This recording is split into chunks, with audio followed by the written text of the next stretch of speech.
Hello everyone, आज आपण माने केदार गौरी सीरियल देखा पाइबे कि वीणा, माधवी एवं विक्रांत तीन जन जाक दिव्या गौरीर झील कि नहीं से सब विषय जानापी चेष्टा करुँच। माधवी वीणा को प्रश्न करुच्ची कि से पूरा 100% सियोर कि दिव्या ता झील बोली।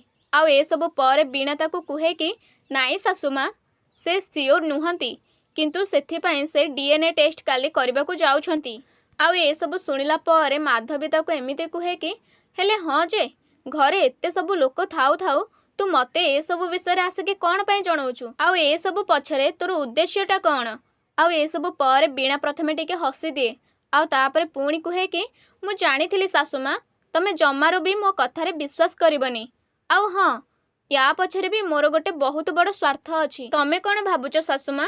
मु दिने दुई दिन भितरे तुमको निजर गुरु मानि नेबी? नाई सासुमा, एथिरे मोर बहुत बड़ स्वार्थ अछि। आउ सेईटा होउची मु कि चंदन आमे जेमिति भविष्यत रे थाल न धरिकी भिक न मागू एथिपाई। आउ तापरे एमिति कुहे कि सासुमा तमे आदौ भी चिंता करंतुनी, ए घरर संपत्ति उपरे तमर जेतिके लोभ अछि ताठारु अधिक आउ काहार नाही।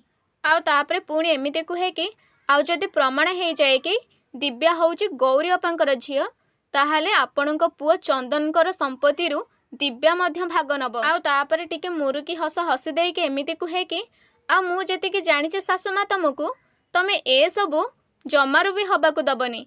आउ तापरे पुणी प्रश्न करे कि कौन सासुमा मु ठीक कहली ना? आउ आपण केबे भी भाबंतुनी कि बिना स्वार्थरे मु आपणकर साथ देबी बोली। एथिरे मध्य मोर बहुत बड़ स्वार्थ अछि। आउ ए सबु पर माधवी वीणा को एमिति कुहे कि अच्छा तू जदि एते चालाक ताहाले गोटे छुआटी आनिकी पालिलुनी। अरे पेटरे न हेले नाही कोठु आनिकी पाली थांतु। तो सांग माने आगो को कौन हेबो से सब को जानिबा पई चैनल को सब्सक्राइब करिके रखंतु।